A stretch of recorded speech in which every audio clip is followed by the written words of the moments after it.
李國士嚟自於香港，香港人對食鮑魚有住獨特嘅執着。鮑魚喺香港嘅市場需求非常大，李國士睇到咗商機。喺1994年，25歲嘅佢孤身嚟到鮑魚王國南非闖蕩，開始做起咗鮑魚生意。今日出海嘅任務係要將培養好嘅鮑魚苗放入海底嗰度，令到鮑魚喺海底承受海水嘅壓力，促進鮑魚肌肉嘅發育。呢片海域亦都係印度洋同大西洋同南極匯水交匯嘅地方，水流好急，養分豐饒，係得天獨厚嘅鮑魚產地。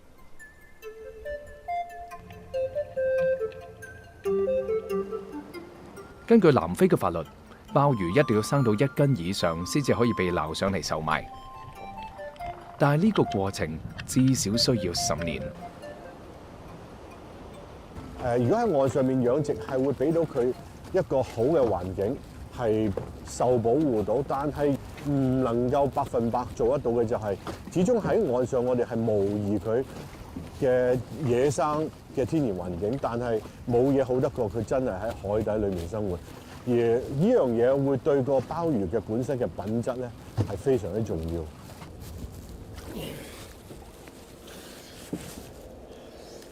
喺個殼上面有好多寄生物，好健康。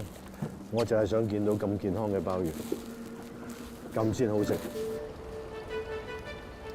鮑魚被譽為係海味之冠。南非鮑魚係極為珍貴嘅品種，口感細膩爽甜，紋理繁複精緻，係出咗名嘅鮑美人。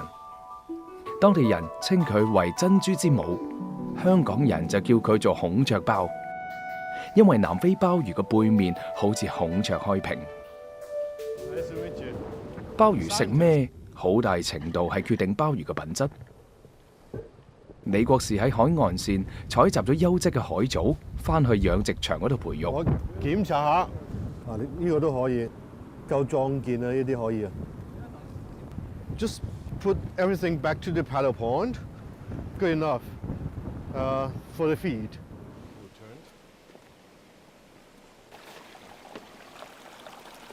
李國士喺鮑魚唔同嘅階段，比喻唔同嘅藻類達到14種之多。呢個令到佢嘅鮑魚有咗多層次嘅鮮味。我希望佢能夠盡快好健康咁樣成長，最快嘅速度去成長。咁我就要俾最好嘅嘢佢。鮑魚佢食嘅食物對佢嘅生長係非常有影響，所以我一定要必須挑選最適合佢哋生長同埋最好嘅食物俾佢哋。咁因此咧，我就要喺海裏邊揾一啲我認為係最好嘅海藻俾佢哋。因為香港人特別中意溏心乾鮑，所以李國士同南非本地嘅鮑魚養殖戶唔同。佢嘅鮑魚專攻製作溏心乾鮑。鮑魚嘅清洗好講究，首先去殼，剪咗啲內臟，放入清水入邊浸泡同沖刷。鮑魚嘅保護色退去之後，露出咗白身，咁先算係清洗乾淨。多少嘅鹽度同溫度去煮鮮鮑，對於製作溏心乾鮑，亦都係好重要嘅一個環節。我喺一個日本師傅嗰度學翻嚟嘅，咁我就將佢嘅技術再改良，因為溏心先至能夠係一隻乾鮑魚最好食嘅終極境界。鮑魚肉厚，外層風乾之後形成咗保護層，細菌唔可以侵入，而佢個內部就唔會腐敗，因為佢個內部尚未完全乾透，喺儲存過程當中會逐漸自溶而形成溏心。呢個需要乾鮑個肉質堅硬、紋理緊密，先至可以保護同滋生內裏嘅溏心。極品溏心乾鮑烹調之後，每一刀切落去都富有彈性，有少少黐刀嘅感覺，食落口入邊帶有甜味，一啖咬落去，鮮味將鮑魚嘅香味徹底揮發出嚟，流入口入邊，越嚼越軟糯。呢個就係鮑魚食客所追求嘅最高境界。溏心呢個部分咧，其實係鮑魚嘅靈魂。咁點解叫佢做鮑魚嘅靈魂咧？就係因為溏心其實就係鮑魚裏邊最重要個部分。唔單止帶俾我哋好好嘅口感，食落去好好食之外，仲係俾最好嘅營養我哋。因為野生鮑魚瀕危，南非政府對鮑魚捕撈有嚴格規定，餐廳想售賣鮑魚都要攞正牌照，鮑魚因此身價不菲。呢個令到有啲人睇上咗李國士嘅鮑魚場，落海偷渡嘅、搶劫鮑魚運輸車嘅，李國士全部都遭遇過。多得好緊要，差唔多每日都偷，多不勝數。你睇下，李國士乾脆請嚟咗保安公司，全天候保護鮑魚周全。歷經半年之內，捉獲咗200幾名嘅偷渡分子。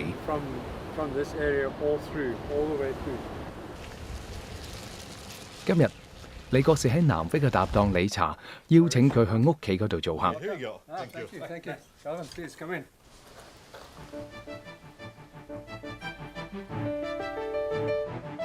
50年份嘅鮮身大鮑魚切片，有個特別嘅環節，就要攞木錘去敲佢。呢個係為咗令到鮑魚嘅肌肉放鬆，令到鮑肉食起身更加之軟糯。理查用南非傳統嘅波基火鍋，放入洋葱、西紅柿、胡蘿蔔、鮑魚片，加入白葡萄酒，酒入邊嘅果酸梅可以更大程度咁撩撥起鮑魚嘅鮮味。燜蓋煮熟，放入各種嘅菇類同忌廉，再放入龍蝦，再燜煮30分鐘。一道充滿南非風味嘅鮑魚焗龍蝦就出爐啦。李國士亦都唔示弱，烤爐上面放入錫紙，鋪滿咗粗鹽，將鮑魚大殼咁放上去，撒翻少少鹽喺鮑魚腹部，再將錫紙捲起身密封，用鹽分嘅熱量嚟烤熟鮑魚。一道中國風味嘅鹽焗鮑魚，香氣四溢。溏心乾鮑香濃爽滑，理查一家亦都被李國士影響，中意咗溏心乾鮑。鮑魚嘅鮮甜同爽滑，衝破輔料嘅包圍，喺味蕾上面慢慢咁蕩出去。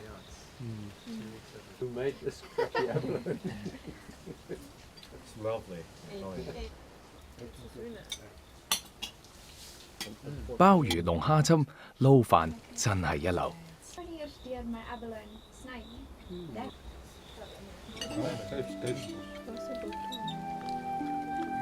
洋葱、蘿蔔、西紅柿、鮑魚、龍蝦嘅味道喺湯汁當中融合成一個整體。